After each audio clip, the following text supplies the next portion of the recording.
What's up, guys? It's Jimmy303. I have re-unboxing because I originally unboxed this and deleted the unboxing, so I'm redoing it for you all. I'm gonna go shut my door really fast. So it's PSP Go, of course, black, piano black, because the white did have like a slight glimmer to it. It wasn't appealing to me. It looked offset. Every thing I own is black, including my everything really, computers, all that, MP3 players, everything.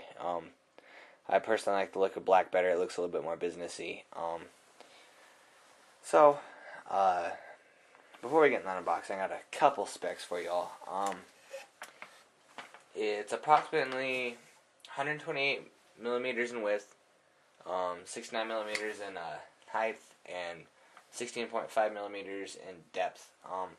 Sorry about this, guys. I can only find these in metric units. I'm not sure why I can't find them in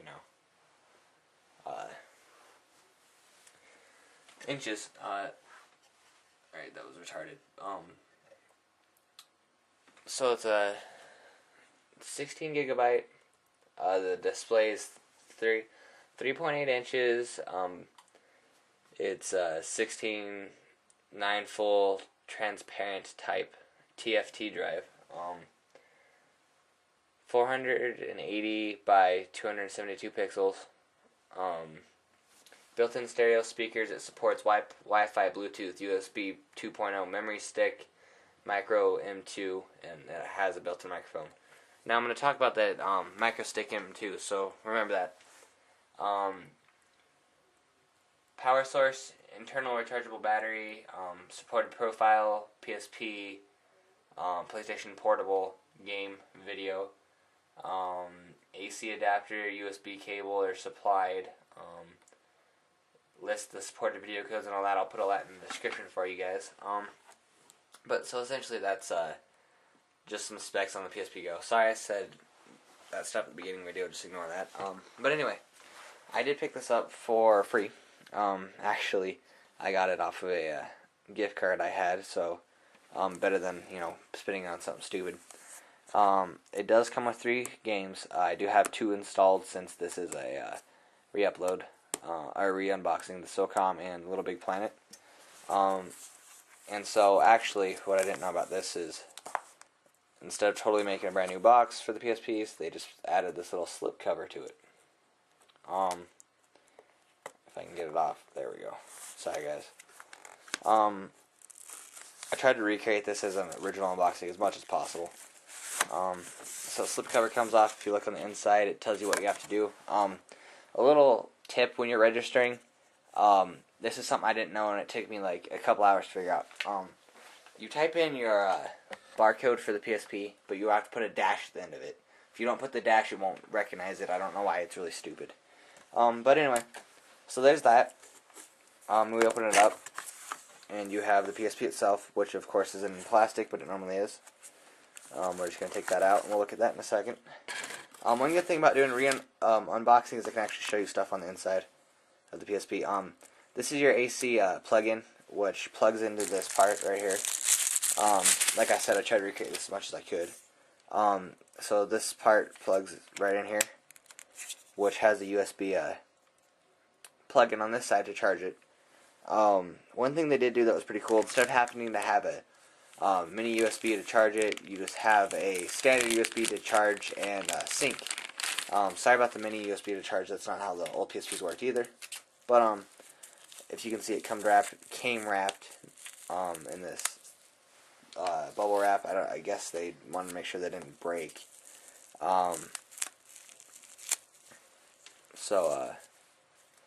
There's that. It just plugs in right here in the bottom. But if you look, there's a little grooves on each side. Now, without those grooves, most USBs aren't going to plug in here.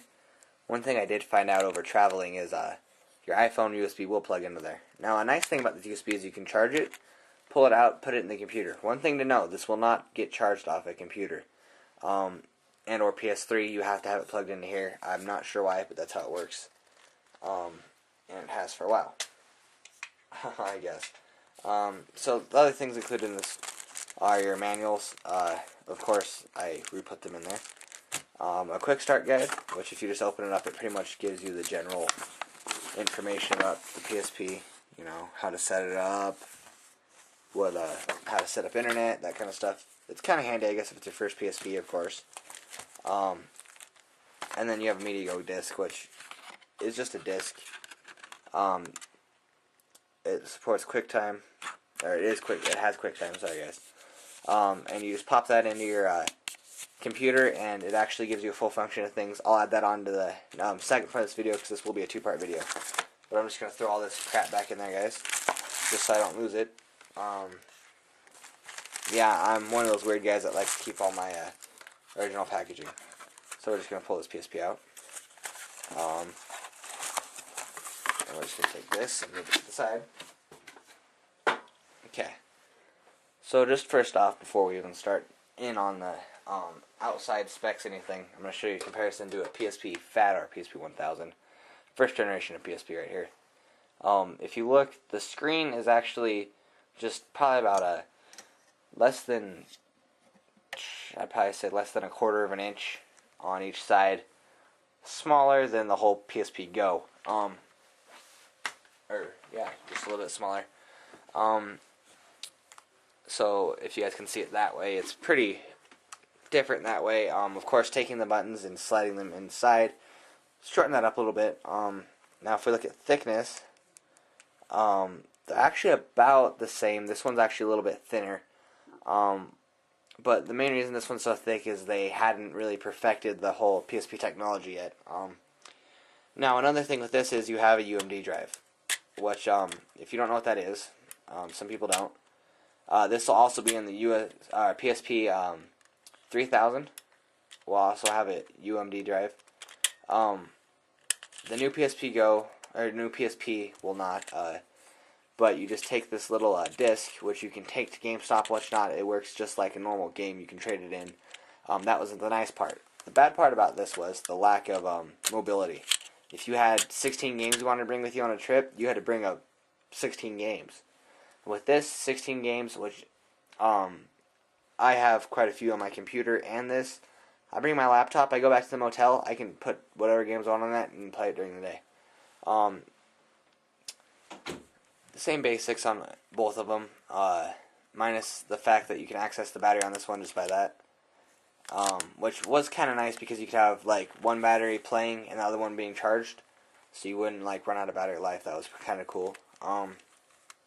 This will be a double part video, guys, so stay tuned. The only thing is this right here. It's a Memory Stick Pro Duo, you know. You go over here, where's it at? Right here. You know, I open my memory card slot, and you go to stick it in, but you can obviously tell it doesn't fit. I guess to slim up the device, they decided not to go with this, and it's actually, this is what I was talking about a little bit earlier, actually called the Memory Stick Micro M2. It's an older version, I guess, from what I've heard. So I'm not sure why Sony went back to the other thing, but you know, they did. Now this is just a size comparison. Really, the Nintendo DS is really not even close to being as good as the PSP Go is in gaming. I know I'm gonna get some crap about that, but no, it's not the best. So you know, it's not too much. The PSP Go screen's actually a little bit larger than the DS. The DS does have dual screens, but if you look at it, it's a little bit thicker. But then again, a lot of that bulks because of the games where they go, all that. But that was just a little size comparison for you guys. So now, gaming on this is relatively easy. It's a lot more comfortable than I thought.